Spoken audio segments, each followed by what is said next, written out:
make a mess. Welcome to Still a Hot Mess, where we ask the question, is self-help helping? We discuss, debate, and sometimes diss an aspect of the self-improvement movement. Drawing from our own experiences and talking with personal growth experts, we want to know, is it all too much? Has it gone too far? Is it making us even more neurotic? Is this self-help Or self-hell? You make a mess of me. The doctor is in. Yes! Doctor in the house. Doctor in the house. You know, this is a very, very special day for us, Fanson. Well, because there's an actual professional here. We're going to get some free therapy. Oh my Well, God. hopefully Good luck. Someone here today is going to save us from ourselves. Is that even possible? I doubt it. So some superhero is in the house. Mm-hmm. Who Here- would that be? Here at the Pod Plant with us today is my cousin, Dr. Julia MacArthur. Welcome to the Hi, show, Julia. Dr. Hi. Julia, Dr. I should Julia. say. Should address you formally. Thank so you for Julia, having me. there's a lot to choose from. I'm just gonna run down, a list of like family therapy, distance therapy, individual therapy, group therapy, marriage counseling, sex therapy, pastoral counseling, premarital counseling, postmarital counseling. Marriage gets its fair share, thank goodness. As it should. As it should. Gestalt therapy, humanistic therapy, canine therapy. Cognitive therapy, talk therapy, kind of like what we do here. Behavioral therapy, psychoanalysis, psychodynamic therapy. I'm assuming that means you've got a lot of charisma. Existential therapy. Holistic therapist. I don't know. There's so many. I don't know what any of these things are. What, pray tell, is your specialty? So that list sort of contains two things, the type of therapy and the modality of therapy. So Okay. I'm trained on my way to being registered as an individual clinical psychologist. Individual clinical psychologist. I didn't get that one. No, that's Well, somehow That's didn't a get whole us. new ballgame. That's the profession. It's not the type. It's not the modality so much. Okay, so is there a modality that goes along with that? Is there something you specialize within that? Sure, yeah. So I'm really drawn to emotion-focused therapy, which Okay. has some roots in one of the Gestalt and the humanistic therapy that you mentioned in that list there. I also do a lot of cognitive behavioral therapy, which I didn't Yeah. make it in your list either. No. Psychodynamic. I failed right out of the Wow. gate. Now I really need some help. There's a lot in the list. I thought Yeah. you actually came up with a pretty decent I was like, I'm list. really exhausted this thing, but clearly therapy is there's endless modalities, endless. There are, but I will also say that when you start to get to know more of them, you'll notice there's a ton of overlap. Right. And then there's different camps and within. So there's like umbrella sort of terms or whatever. It's like a lot of these fall under that. Sure, yeah. Okay. So emotion based, Emotion focused. which would be a good thing because emotions run amok. Yes, to understand emotions, I think, is Yeah. one of the most powerful It's fascinating. things in And our cognitive lives. behavioral. Cognitive behavioral. So could you just like give me a little example of what that is? Sure. So CBT is a lot more focused on changing the thoughts so we're carrying around our negative thoughts or our anxious thoughts. And the idea being that our thoughts and our feelings and our behaviors are all really interconnected.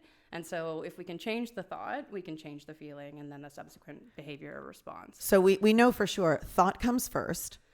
Emotion, It is. feeling Well, this comes is where- after. Yeah. This is where emotion-focused therapy will have a very different perspective and one I tend to gravitate more towards, which is our Break it emotions. down. Our emotions come far more quickly and Yes. faster.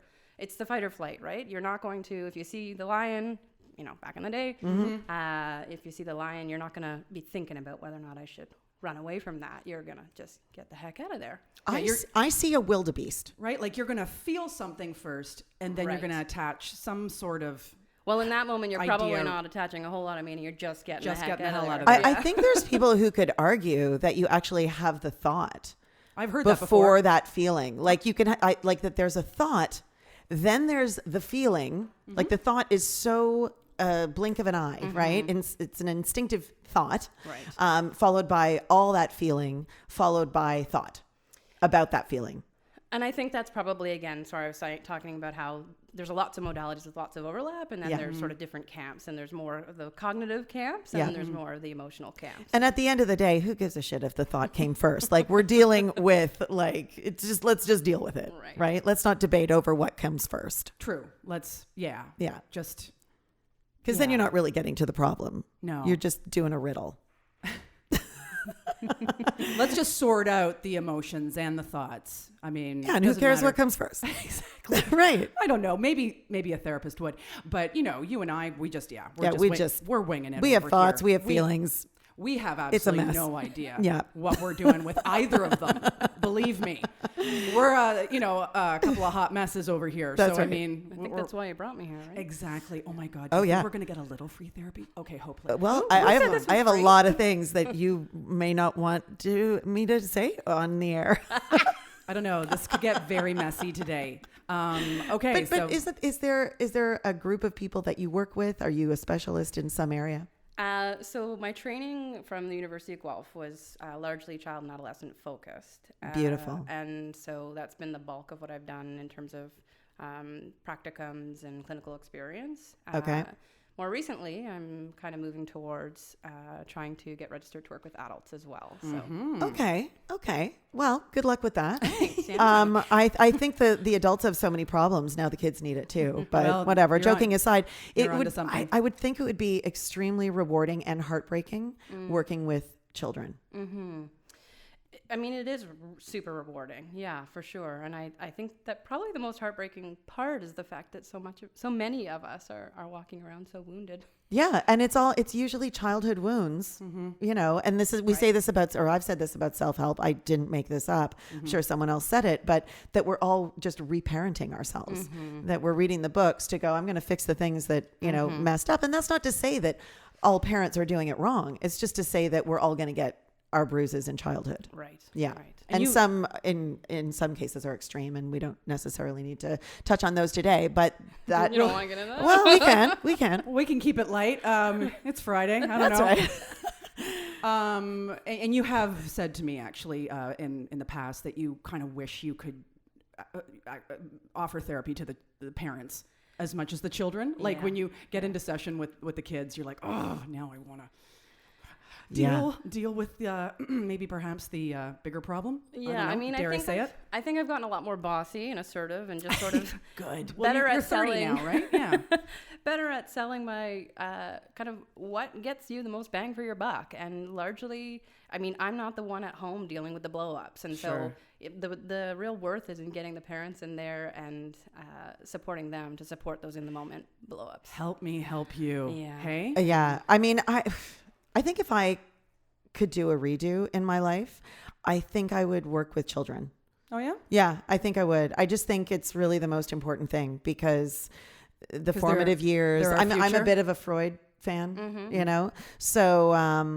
So yeah, I just think that those formative years are when so many things, so many patterns, so many things are set in place, like how you're nurtured, Yep. how much attention you get or don't get, all of those things. And just, as a little side note, I've often said to Susan that I don't know if you're going to think this is too extreme. Maybe this is radical. Okay. Like if I was the leader of the party, and if I was a leader, I'd just call it the party. But I would make it mandatory for children on the verge or who have just reached adulthood, and it's debatable when that actually happens. Right. So somewhere 19, 20, 21, 1 year of mandatory therapy. And talk therapy, just like, it's not like specialized. It's like you go in, all of that stuff that you've been conditioned to believe, the politics of your parents, you've probably had sex, you've probably had a heartbreak. And in some cases, far worse things have happened to you. But even just the little things, somebody made fun of you and that never left you. Like, okay, you're 20, go talk it out. Right. But just a year to discover yourself, to hear your own voice. And are you paying for it? I mean, is it No, is it government subsidized? I think it's government subsidized. Okay, 1 year. wow. And I also think that if you project a little bit, with that notion that parents might clean up their act a little bit, because that for a year, your kid or kids are going to go dish on you. Oh, so force right? Some serious So accountability. it's going to force accountability. Well, Absolutely. I've always said, if parents knew that they were their kids were going to become stand-up comics one day, Oh, right. they would also shape up. Yeah. If you know what I'm saying. I know what you're saying. Yeah. Yeah. That's I've my, always liked that. That idea is something that I would like someone to make happen. well, maybe you should get into politics, Fanson. Yeah, it's a long story, Susan. I think it would be a little bit like making the gym mandatory. Okay. And- Well, why not? Well, believe it or not, Okay. people don't really like being told what to do. Okay, but I don't think a therapist, and you can You're set onto me something straight there. here. Yeah, but if it's for our mental health, and we're seeing this rise in mental health issues, mental illness, if our focus has now, in a privileged society at the very least, turned towards that, then there may be not so much that you're being told to do it, but that you're going to want to do it. You're going to want to take that year or whatever it is. I mean, maybe a year is too much. I don't know. I haven't fully thought this through. No, I've thought it through. I don't think it's I've thought too it through. much. It's a year, and you get to go and experience your own mind. Now, I would say for some people or some 20-year-olds, being sent to therapy, you would be spending, I don't know, the first 2 or 3 months just looking at a kid with his arm folded or arms. Sure. They might, Yeah. he or she might have 2 arms. We hope, maybe. With their arms folded, because they don't want to be there. And then the therapist has to like chip away, at the closed That's young fine. adult. But It's that's fine. But yeah, Good. Yeah. Anyway. I also want to come back to something you said, which is it sort of made it sound like what you were saying was that parents almost this accountability thing, Yeah. right? And that parents would somehow parent better if they knew that their kid was going to be dishing on them in a few years. And Sure. I really am a firm believer that all parents are doing the best that they absolutely can with what they've got. And I'm not sure that something like So they've got sort nothing of to take worry down your about. campaign It's the here, same thing but- as getting pulled over and going like, "What's the problem?" Like if you haven't done anything, there's nothing to worry about. And we're all gonna put some scars on our kids.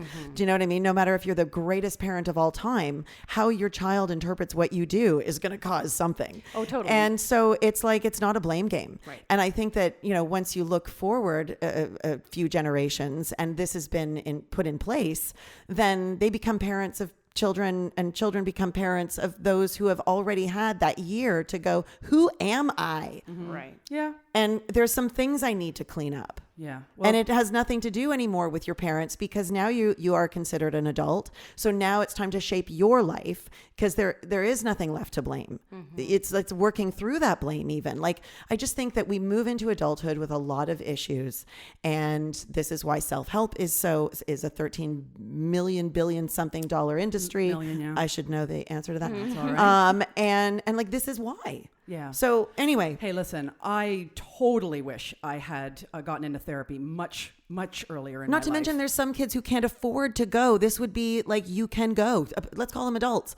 And I'll tell you, I suffered depression and anxiety in my 20s, and I wish someone had almost like in a way forced me to deal with it cognitively. I mean, I was on medication, but man, I do wish I was urged, maybe even forced to take a look at what, was going on in my brain. But anyway, But what if it becomes part of our culture Yeah, that you no. get your mental health hey, year? listen, I'm in your corner here. Like, it's not like you have to go to therapy. It's like therapy has had a real stigma attached to it, which we want to talk to you about. But it would alleviate that and think be so. like, you get your mental health year. Good for you. Lucky you. Well, fancy It would be like a big party. Let's have a celebration. You're about to, not for your bar mitzvah, but for your mental health year. 4 more years. Yeah, 4 man. more years. Anyway. People just got to listen. I'm telling you. Julia, in our last episode, we talked a lot about like following your passion and finding your life's purpose. Ugh. Like, okay, I kind of want to just connect this with you. Like, do you know where this passion for helping children comes from? Like, do you feel like, working with children in this way is your calling, or maybe just helping people in general? Because I know you're also interested in working with adults. Right. Like, yeah.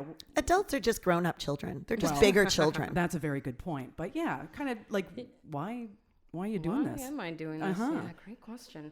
I mean, I have always been quite interested in the field, and if I'm being perfectly honest, I think my inner critic kind of got in the way of thinking I could even get into the program and get through the various hoops that clinical psychology puts out there. We appreciate that vulnerability. Absolutely. Julia. That you got to put that right on the table right here, right now. It can't just be me all the time whining and complaining and debating. Yeah. Okay. Go ahead. Yeah, Yeah. well, I will say there's definitely days where I finish up and I have an overwhelming feeling that like I'm doing what totally fills me up and makes me feel really quite fulfilled. Yeah. What did you have to go through to get to where you are now? She's been in You can school answer that for any what? way you like. Oh boy, Basically A lot forever. of wine. Yeah. See, you never know. There's always an answer in there. In terms of schooling, I did Anything. I did an undergraduate degree in psychology, and then got into my master's that was a 2-year program, and then I did my PhD, which doesn't have to be as long as I made it, but I Okay. added a couple extra years in How there. long did you make it? Oh God, You just wanted to drink more wine. I started the PhD in 2013, and I just finished April. See, so you've earned it. You've earned it. Like if I wanted to do what you do, and you're young and vibrant and ready for life, look at me. Listen, I'd have to go to school. I'd be dead by the time I was done. As Sheryl Sandberg says, lean into it. Lean in. Right? You're leaning in. Oh yeah, It's all right. Listen, you did it. It's It's all right. amazing. I came out on the other side, although there's still a few more hoops to go. I do think you have some serious job security, though, if you do want to stick with working with children. Because, I mean, this is what I'm perceiving. Neuroses in children, and of course, along with adults, seems to be on the steady rise. And it's an interesting, can we call it a paradox? As our standard of living steadily increases, our rates of depression, anxiety, mental illness, discontent seems to also be rising. Okay, so that's interesting. So my question for you, Julia, and I'm so excited to finally ask you this, is like, why are children like so fucked up right now? No, seriously. They're all on the meds. But no, seriously. You know, Yeah. when I was a kid, I remember hearing about other kids being on Ritalin. Do you remember Ritalin? Oh, because yeah. of their ADD. Now we call it ADHD now. That's right. Right? And I'm sure children We're are learning. still on Ritalin. But now we've got so much in terms of anxiety and depression, other mental illness. And I'm just like, cousin, like, is there something going on? Like, is there something in the water? Is it nature and nurture? What's going on? Well, I think a part of it is awareness and the fact that, Okay. as you already alluded to, right, the stigma is not nearly what it was even a decade ago. And, Okay. and so we're talking about it a lot more. Sure. We're far more educated. We're far more aware. Okay. But if I'm being like perfectly honest, what I really think it is, Please Yeah. do, Julia. Yeah. That's why we're here. Let it Yeah. fly. I think Western culture has such an impatience for and disregard for psychological discomfort. And I think that we have such a fix-it mentality. So when our kids are suffering, we just want to get in there and we just want to solve their problem and quote unquote take away their pain because we're too busy. Wow. And I sort of see that this is where the self-help kind of crosses over into Yeah. this, right? Yep. Because it wants to fix it, right? It wants to jump in there, and we have all these different forms of media, podcasts, Yeah, sure. that are trying to sell you on how to improve yourself, or telling you that you're not okay as you are. Right. Like I'm having a we, serious. we are all about, look, man, stop. Just Yeah. like, let's take a look. But it's interesting. Just look under the skirt. We are uncomfortable with psychological discomfort. Yeah. So there it is. I think there's one of the reasons we're looking at a $13 million industry. Yeah. Self-help And that's why is- Mark Manson's saying, hey, you feel bad. Get over it. Or it's That's okay the way it is. to feel bad. And it's okay. And Well, yeah, it I think is the okay. get over it is a little bit more of like that fix it. Let's move on Yeah. from this ugly, gross, Right. icky emotion. Whereas like, oh, you feel bad. That sucks. Yeah, Tell no, me about it. I don't want to like misquote him, but I Yeah. do think that there's a little bit of a push towards let's not make it all rosy and positive. Let's Right. recognize that Right. we do have these feelings and let's not be afraid of them. Yeah, I do think that's why we like the fuck it philosophy and Mark Manson, because he also encourages people to just welcome, embrace, be okay with that life is tough. And you don't. Another big point he makes is you don't deserve happiness, right? That is I something. hate that word. Yeah, well, yeah, but that is Not something- happiness. Deserve. I don't mean happiness. People might think I mean happiness, so I better clarify that. Yeah, but I think his mission is to be more comfortable with the discomfort of life. Yeah. I don't know if he touches as much on emotions, but Well, but and yeah. maybe we needed this whole Yeah. movement to force us into positive, as it's so typical of humans to go, okay, wait a minute. We've had enough of this. Life sucks. Let's get back to that. Right. Well, yeah, I don't know where that voice came let's from. That's stop trying so hard to be happy. Yeah, 'cause why we've- can't we just be okay with how things are? And that really is the basis of the. Why can't we just be okay with being human? Right. Yes. Humans Oh, feel the huzzah. spectrum of emotion. Can we be Yes. okay with being a hot mess? And that is Yes. exactly why we're doing this podcast. You know, we've And got it's not to say run amok and be whatever you want. It's like No, learn no. how to manage and know yourself and all that stuff. And there's still a place for all of that awareness. That awareness is critical to understanding yourself and being human, allowing that. Yeah, as you strive to be better, whatever the hell that really means, also cultivating a lot of compassion, kindness, gentleness toward the self. My God, right? We're all, as I say, we're all bozos on the bus. That is not my quote directly. That's but Why'd you say that looking at me? that is a quote from a clown, Wavy Gravy. Right. Wavy gravy. Anyway, are you a fan of life coaches, or this is a safe space? Oh, you're. I mean, I'm envious of life coaches. Oh, why? Tell us about Because there's that. a whole heck of a lot less red tape. Okay. And no license and no governing body to like Really? Is it really just a have at her kind of have thing? that or no notes. Yeah, it's pretty great. I So mean, it's kind of like being a guidance counselor. Like, mean- what are guidance counselors' qualifications? They're basically our first life coaches. There you are in high school. Some guys like, well, let's choose your courses, and you're like, I don't know what I'm doing with my life. Like, Right. what are they doing for us? I Is mean, that kind of your what a guess life is coach as is doing? Good as mine. If we called life coaches guidance counselors today, there'd be far less of them. There'd be far less people signing up. Life coach is a sexy name. it is, isn't it? Guidance counselor. I think Barf. you have to have a teaching degree to be a guidance counselor. Oh, but That's you don't the even main have to have that qualification. to be a life coach. No.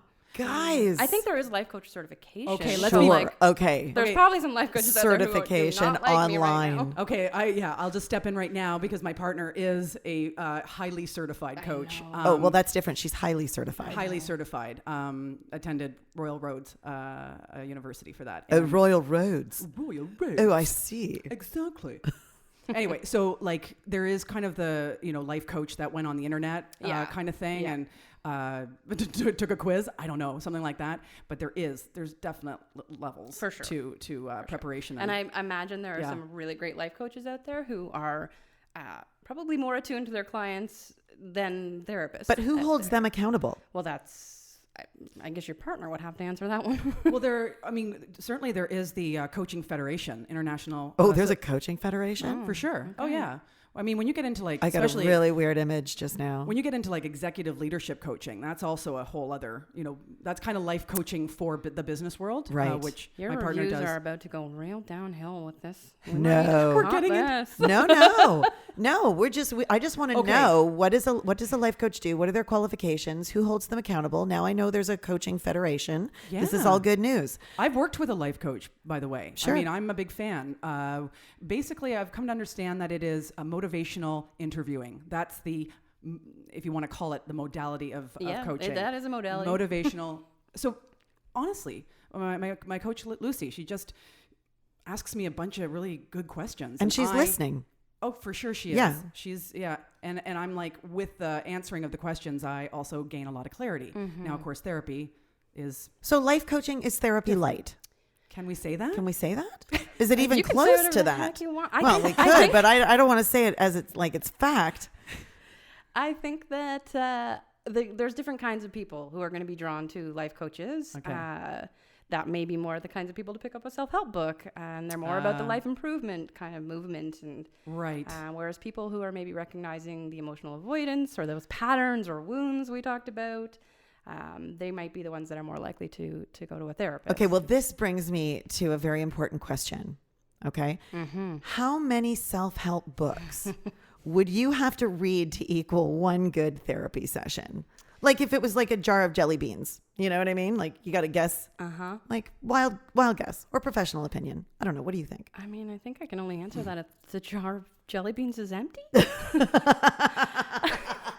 Okay, that was good. Good answer. All right. I honestly think it depends on the motivation behind picking up the self-help book in the first place. I think that shame is a big factor in this, and shame can be a super helpful emotion, like they all are. They tell us things, and Yeah. they tell us shame, at least, is an adaptive response And it tells us when we're acting in a way that's not in alliance with our values.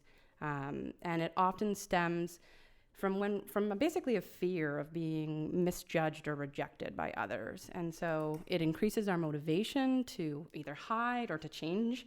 And that way we can kind of keep our social standings in our relationships. So I think if you're sort of walking around in a bit of a shame shitstorm. Ooh, I like a it. shame shitstorm. That's a hashtag. That's some storm. And I think if you're going Yes, it around is. and you're It's a buying messy storm. I've been in the storm. Oh yeah. Several times. right, and I think if you're buying every book on the shelf, right? Yes. Okay. You looked at me when you said that. You Appropriately. mentioned a book or two. Over time. But I think if you're buying it because you're so fearful of being found out or being ousted from the group, right? Then the book isn't going to do a whole lot. In fact, it probably is just going to increase the shame and cause you to buy more books. Yeah, that's the industry right there. Oh, well, yes. I mean, let's talk about the industry right now, Julia. As you know, on this show, we examine the self-improvement movement. I've and of course, heard. yeah, the world of self-help. And I mean, let's be very clear. Therapy is a part of self-improvement. I mean, that's why you're on the show. Sure, yeah, That is a aspect of one wanting to improve themselves, which is different than the self-help world. But let's just talk about the self-help world for a second here, right? Like we got, of course, you got the books. We got, personal growth seminars and conferences, yoga retreats, attending the meditation workshop, making the gratitude list, and so on. So, is self-help helping, Julia? And Is it helping Julia or is it helping? I don't think she's into self-help very much here. Let me rephrase that question. I feel like she just told us. Julia, is self-help helping? So what I'm basically asking or I'm digging at now is, share with us any of your other concerns Sure. about self-help. Yeah. I think, so I often use a metaphor with parents that when their child is upset about something, so maybe they didn't get a mark that they wanted, they were excluded from a party with friends, they didn't get their way, right? They're in a hole, so to speak. Okay. And again, because of this fix it mentality, problem solve, move away from the emotion, just be done with it, right? What we tend to do metaphorically is come over to their hole and we stand over it and we say, it's really not that bad. You'll do better next time. Remember last month when you were invited to Susie's birthday party? Right. And these are attempts, and granted, they often don't work, but they're attempts to make our children feel better. There it is again.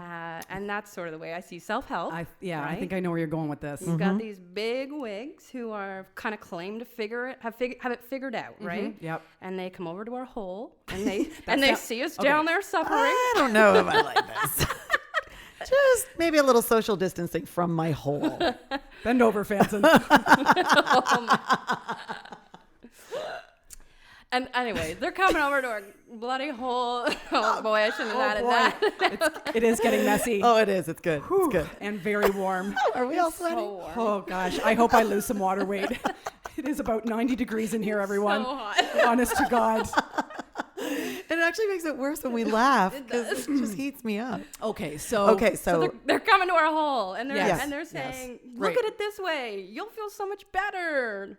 And the problem is that reasoning is seldom sufficient to change our emotional responses to things. Aha. So you're saying that we're not getting our pain or our I don't know, our messiness validated. That's right. Nobody's Yeah. going, okay, I hear you, I see you. Exactly. That must suck. Yeah. Must be really tough for When you I'm right down now. here in your hole, right? Yeah. I see it your way. God, yeah. Oh, shit, yeah.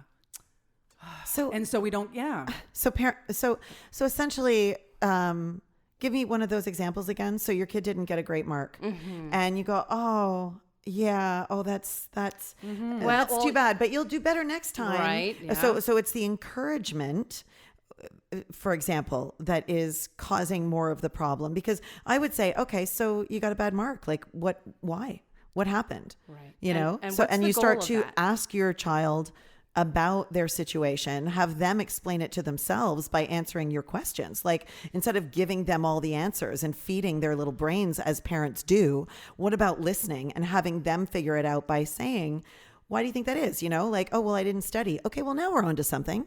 So But what do where we are you do going about with study? that, right? 'Cause I'm just, you're going to fix it, right? No, Well, I'm we trying can to connect the figure out dots what here. well, okay. Yeah, this is another Fail. Well, this is another thing we all do. Listen to the expert, Fanson. This is another thing I'm we all getting do, them right? talking. We ask questions, right? Well, like, so a kid comes home from school and says, everybody hates me. I'm a loser. So you're just supposed to kick them and Parent- well, go do some gardening. You are a loser. No. I've never liked you anyway. But so many parents will either say, right, it's like, of course your knee-jerk reaction is to say, like, no, you're not. Like, of course you're not. Yeah. Or why do you think that? And again, the goal is we're not monsters, but we all just want our kids to feel better, right? And so we just want to move past that yucky discomfort, and we don't want to go, oh gosh, yeah, that sucks. But And just to sit in the pain after with we them. say no, I get that part. So just so I'm abundantly clear here. So let's just deal with the bad mark. Right. Okay. So so and so comes home. Who comes home? Johnny, Bob, Bobby. Works. Johnny works. Okay, little Johnny comes home, and he's like, I got a bad grade in math, right? Right. And you're like, wow, you're in grade 6 and you're having a real cry about this. Okay. And you go, oh, yeah, Johnny, that sucks. Then what? If I'm not allowed to ask him questions about, so Right. what happened? Why do you think that is? What So- happens next? So often what comes after that, typically our knee jerk is, oh, if we can get that little bit of validation, oh, that sucks. Then there's a but, right? But you should have studied more. But Okay. this is the natural consequence from not having studied last night, right? We got to change those buts to becauses, right? Of course you're upset about the mark because you were really hoping you do a lot better on this test. Yes. And because you really worked hard. And because math is not coming to you very easy like it is other subjects. So it's because. So let's get rid of the buts. Let's look at the hole, but not the butt. Okay, so we don't say shoulds. We're not looking at the butthole. Okay. That well, It's amazing what a little clarity brings, huh? Okay. and a 90-degree temperature room. Honestly, like, yeah, this is like, there's hot yoga, and this is hot interviewing, hot podcasting. I But really yeah, like that. It's such a simple thing. It's such a And yet it's so not, because those butts creep up our throat, especially when we're emotionally invested. yeah. I've heard the term mirroring. So it is basically like, think about what it would be like if you held up the mirror to the kid, and That's just mean. well, they could be having a good Look at hair you day. crying. Look at you blubbering away over there. No, but it's like you're going to basically say what he's thinking a little bit. You know, but yeah, I mean, the other metaphor I use is getting in their shoes, right? And, Okay. and just like, yeah. Oh, like, is that That's empathy? well, that seems a lot better than any hole. Yeah. Yeah. We're going to talk about that. Anyway, are you thinking that the self-help world is also doing that avoidance of pain? Like, do you think we're like numbing our pain? Yeah. Yeah. Do you think that's it? Is like when we pick up the book, we're not really exploring our discomfort. We're just kind of getting a hit of positivity. Is that Yeah. I mean, your criticism too? in my experience I've read a few self-help books. I have Okay, to we will admit. ask you about that in a Yeah. moment. Mm-hmm. And I Do you have a think- favorite? I have this cousin who's a self-help Oh, here we go. Okay, thanks, cousin. I didn't say it was you. So she has another cousin who writes self-help books. All right. I mean, like anyone, I can read the positive messages. I can be like, wow, I really want to adopt Yeah, this. And then what happens is you go to bed and you wake up the next morning and you forget all about it. Yeah. I'm glad my work has such impact on your life's journey, cousin. That's Maybe lovely. she should have read another book. I'm just one book short of. But it is being true. masterful. It's all messaging, but it's definitely a different thing when you actually apply it. I mean, we talk a lot here about doing. You know, it's one thing to sit around and read. My whole thing about self-help books, predominantly, is they keep you in front of the book. Like, go do something. The second you start doing and you get yourself in motion, something's going to happen. Right. I mean, yeah, I think I'm more leaning towards that idea of it being about the avoidance of the emotion and just sort of, let's look at it on the positive side. Just look at it this way. And like I said, like, reasoning is really generally not sufficient to change the emotion. So we're just not comfortable with pain. That's it. We just we don't know how to sit in the muck. And so we just reach for that. We've really been conditioned to avoid the heck out of it, especially in But it Western seems to culture, me a fundamental difference between therapy and self-help books is there's a listener present. Right. So Jordan Peterson, he's a clinical psychologist and professor of psychology. You may or may not be a fan of his. The controversial Speaker one. and author. He is controversial, probably why I like him. Says therapy is two people telling each other the truth and both listen. He says that a good therapist will tell you the truth about what she thinks. That's not the same thing as telling you what she thinks is the truth. So how do you avoid letting your biases creep into the room? I mean, I don't Just all have a Yeah, I think it's actually far more about being aware. We all have biases. I'm not inhuman or immune to that, so to speak. Yeah. And I think it's more about being aware of what your biases are, and knowing when they're showing up, and kind of maybe it's reflecting that to the client if it's appropriate, or Right. kind of. Sometimes I think what happens, right, is, I can relate to that. And you want to be really cautious about that. You want to check in that where you're leading or where you're going, or following rather, is their story Yes. and their experience. Right. And so you have to do a lot of checking in around. Like it was Does like that fit? like Freud didn't face his patients, Right. Because he didn't want his internal world to affect theirs. Right. That's obviously not practiced today. But It's not? I don't think so. Is it? Are you just facing the wall like some Blair Witch She guy? hasn't seen her That's clients creepy. in years. Creepy Yeah. therapy. It's like being on Love is Blind. Yeah. Okay, that seemed weird because you I work with can't believe you children. know that. Right. I did not watch that show, but I know of it. I don't even know of it. So No? whatever. No. Oh, you got to check it But out. I think there's a difference between a professional who's listening and every other person in the world. Because someone might say, well, my friends listen to me. Like, I don't need therapy. But do they? Like, really? It's more likely that your close friends will lie to you. Not in a malicious way, but like they most likely do it to protect you or to get you to get you to the finish line because they have a date in an hour, or they don't like to see you hurting, or their Are you kids trying need to be tell me put to get out of bed. here, or- But see, the thing is, they're not entirely focused on you. They may even be relating what you're saying to their own experiences, but are they truly inhabiting yours?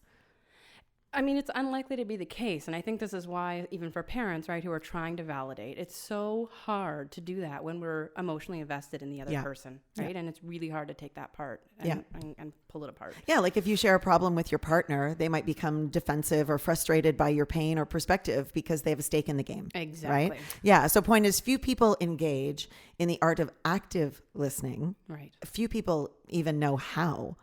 So to have the listening of someone without bias, or at least in a professional way, which is avoiding bias, I think, to the best of someone's ability, to have someone listening in that way is profound.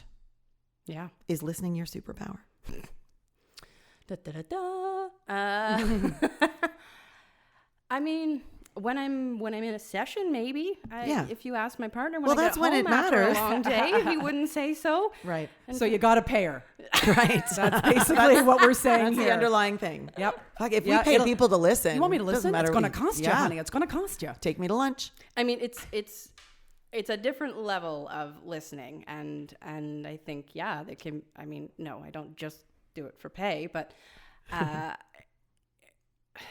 it's hard to maintain that, and it's hard to keep that going, and so sometimes after a long day, I actually can't listen anymore at all. Well, that's different. That's different. If you're a professional listener, I would imagine you need to take a break. There are times, Yeah. for sure. Yeah.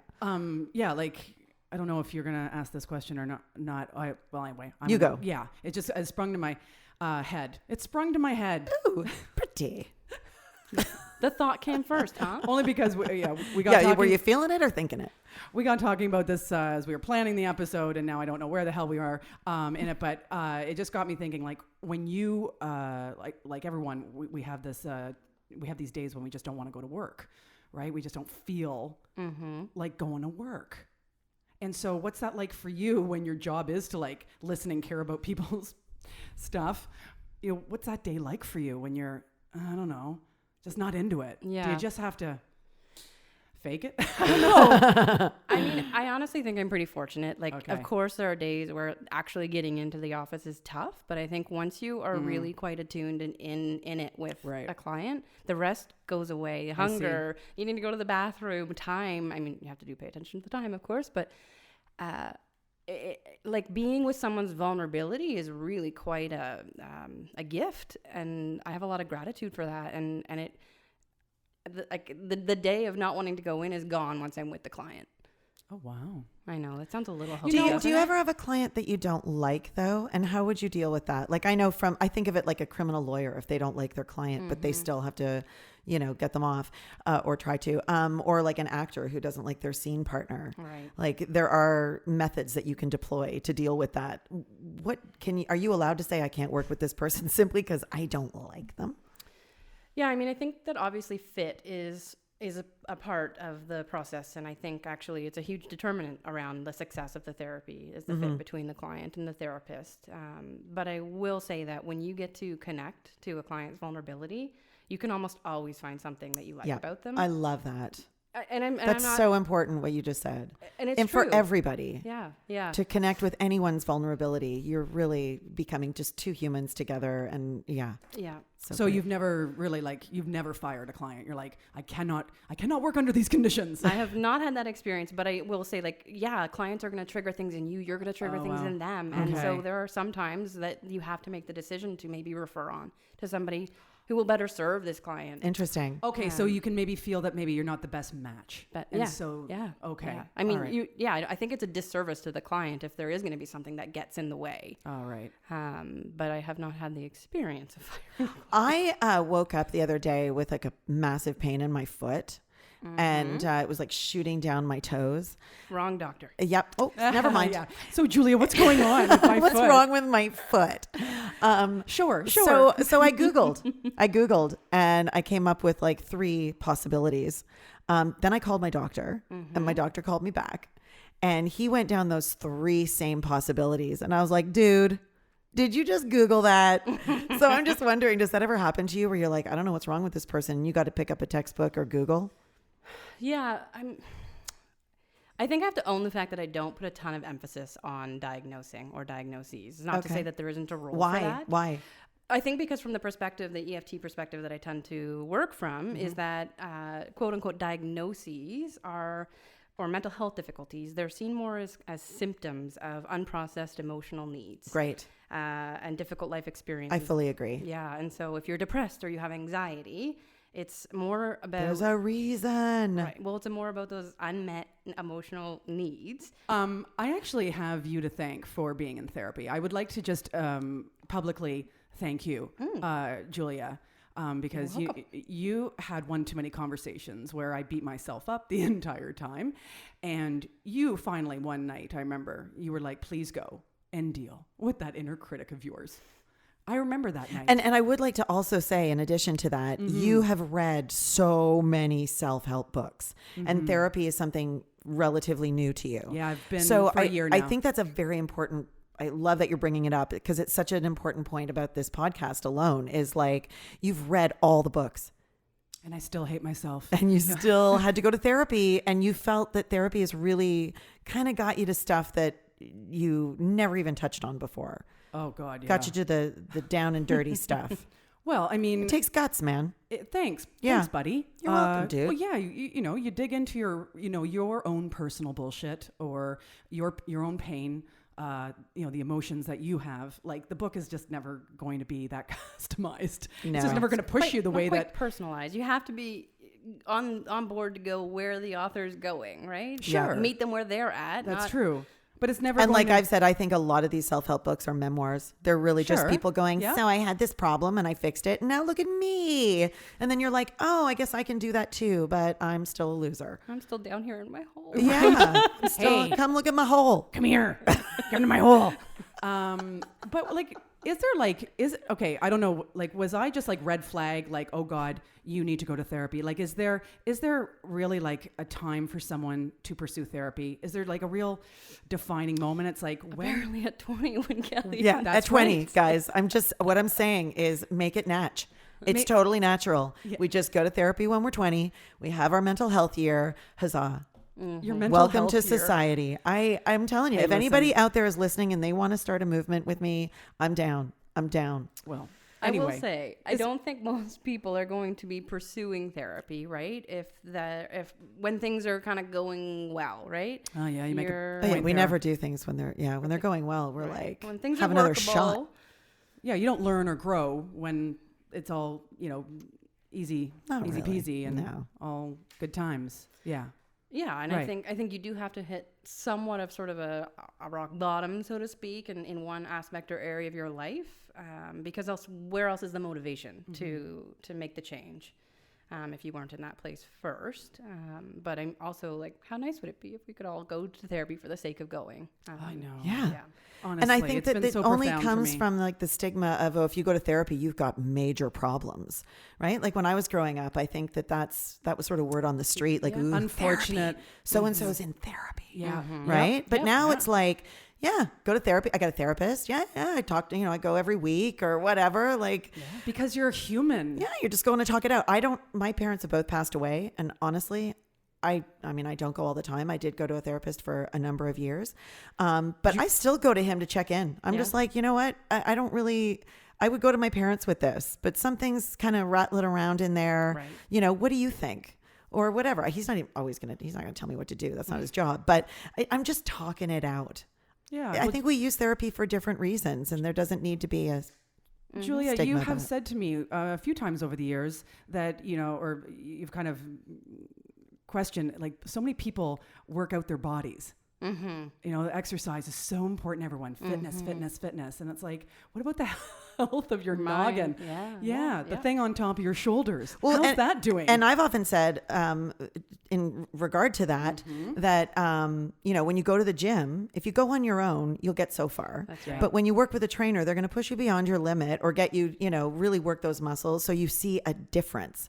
And you can read all the self-help books. To me, they're like going to the gym a little bit, like, without a trainer. You get a self-help book, you're going to like learn some stuff, but and it's going to get you in the door of awareness. Right. But then once you go to a therapist, that person's there to take you to places that you were afraid to go. Yeah, I will definitely say that when I started reading the self-help books back in my, I'm going to say late 20s, when I was, muddling through mental illness, it was profound to absorb all these beliefs and different perspectives about life's adversities. There was definitely a process that I can say I experienced and evolved out of. But of course, like, just being on an elliptical in the gym, it took me to only a certain point of like awareness, self-awareness, consciousness. And now I feel like therapy, we're going further. But I will definitely say that a lot, especially spiritual self-help books, saved my life probably. Yeah. I started to see things much differently, which then was a big part of my healing. Anyway.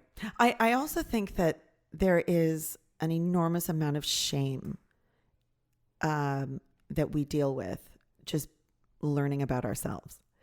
Because the stuff that you got to look at is not always pretty. It's like, really, to be human, I think if we don't keep in mind that we've evolved and what we've come from and how far we've come, like, there's not always clean, tidy, pretty stuff there. And so when you start to look at that, the difficulty is in not blaming yourself, but in observing it and being able to go beyond it.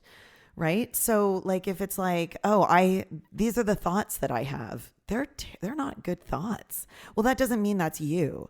Right. Well, yeah. And I think we sometimes feel like we're the only ones Yeah. with those thoughts, right? Being vulnerable is so hard.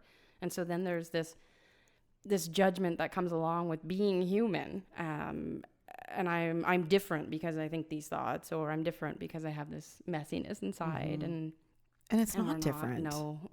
Now, you, of course, work a lot with emotions, right? Emotion. A few times. Yeah, just one emotion. Just Focus happiness. therapy. That's right.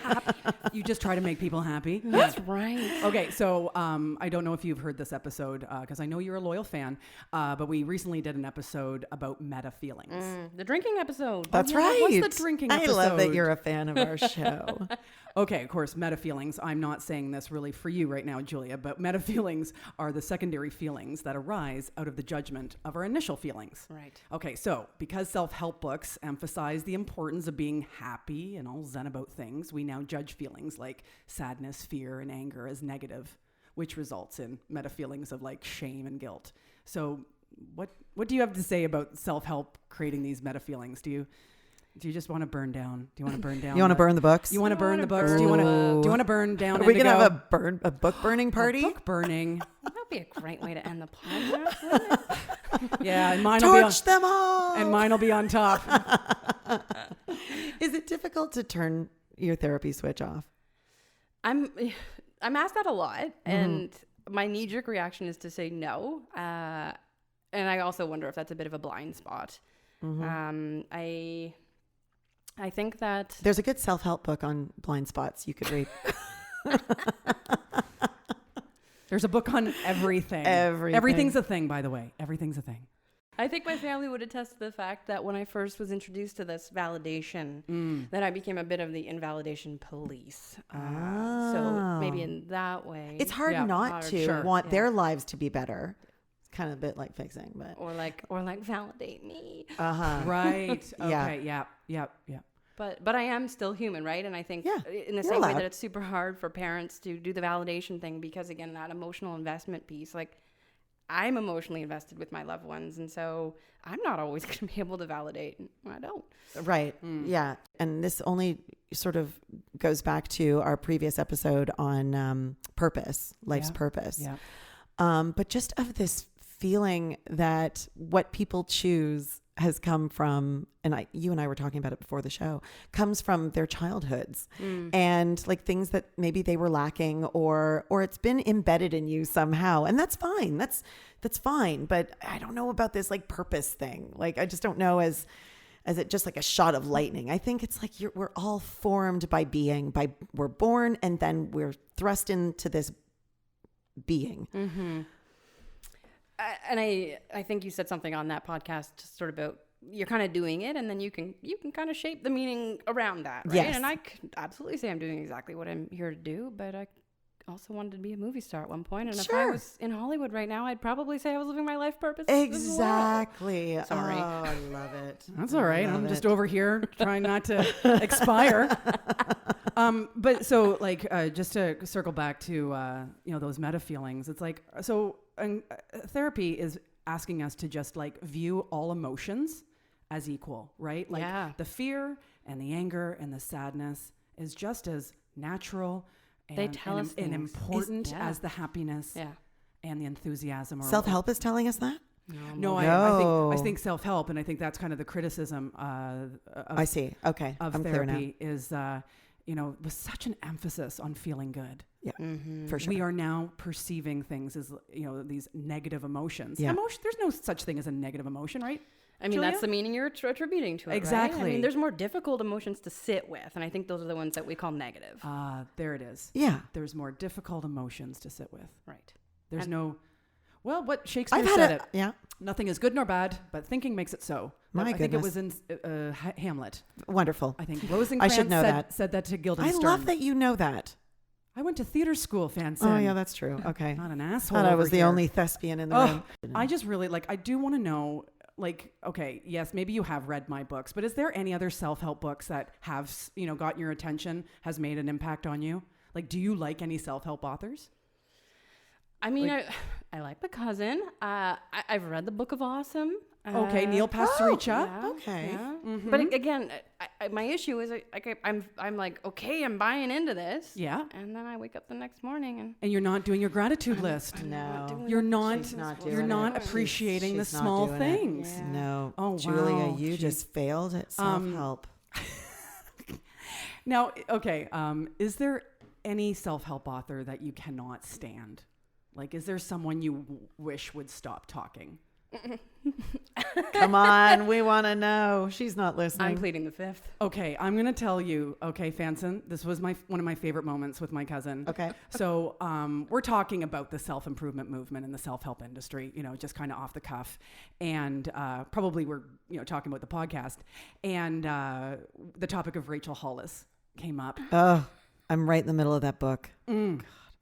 And cousin, This podcast has made me read books. Wow. Self-help books, I mean. and so Julia sends me a screenshot of Rachel Hollis's Rise Weekend conference that was coming to Toronto back in March, right? Like 3 days of Rachel Hollis. I can't even. For all of Toronto. Anyway, so the caption that she screenshotted was, okay, so this is from the from the bit of like the advertisement of the conference. Do you want to change your life? Then you need to change your life. Okay, so that's actually what it said on the advertisement. Wow. So then Julia writes, Oh boy. they don't really want to change your life because then they are out of a job. They want you to keep hating yourself. Yeah. I just loved it. I thought, there it is. It is an industry that is thriving on our insecurities and our Yep. self-loathing. Yep. I mean, listen, I don't just- hate Rachel Hollis. For a long time, I didn't wash my face, and I've got her to thank for that. Oh, that's nice. Oh, well, then girl. she should just stick to. Girl, wash your hands, Abusions, right? what are they 'Cause, called? my God, I mean, honestly, Fanson shook your hand, so I you know. got to wash your Oh hands. my God. But anyway, I just thought that was a really cool criticism or no observation of this industry. That, let's be very clear, if we get good with ourselves, Yeah. that that industry is going to dry up. Yeah. I didn't say this, so this wasn't from my brain, but somebody said the only way to get rich from self-help is to write a book. I see. Anyway, Somebody else said we should have a mental health year. that's right. Then maybe we wouldn't need all these self-help books. Well, listen, that is definitely an interesting thought. So, Julia, the self-help world's all about being happy and, of course, being at peace with the world. But, like, in your professional opinion, what is, if you had to choose one thing, what is the one thing we humans need to do, could do, to be happier and more peaceful? Like, is there one thing based on, of course, psychology? Like, what's your one piece of advice for us? I'm trying to get free therapy. Fans. Work with me. I mean, I think we've kind of said it as we've gone along here Have we today. said it? In a way. Shit, like- I didn't write it down. I know. I think it's so much of our suffering comes from trying to avoid the hard emotions, right? And so I think we are so much happier as human beings when we don't have to push away, when we don't have to numb out, whether we're online shopping or drinking or smoking. I have no idea what you're talking What? about. What? What do you speak of, Julia? Stay tuned for our microdosing episode. It's coming up soon. Okay, so if you had to get a little armchair therapy from Susan or myself, which one of us would you choose?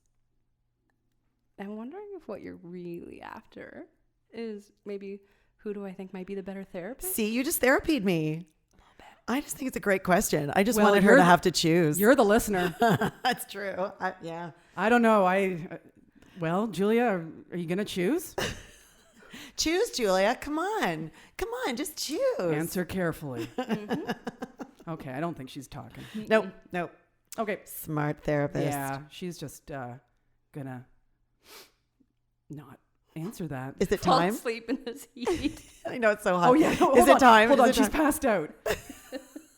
That's what you should have done. You should have just fallen off your chair. Collapsed. Yeah, just instead of saying anything, Faked her it. death. Yeah. I don't think I have to fake it right now. It was her only defense. Well, Fanson, well, Julia, Yes. it's time. Oh boy. For It's time to play that game. The game that everyone loves. Oh. Well, except my dad. Apparently, he tunes out at this point. Come on, Whatever, Dad. Okay. It is time to play.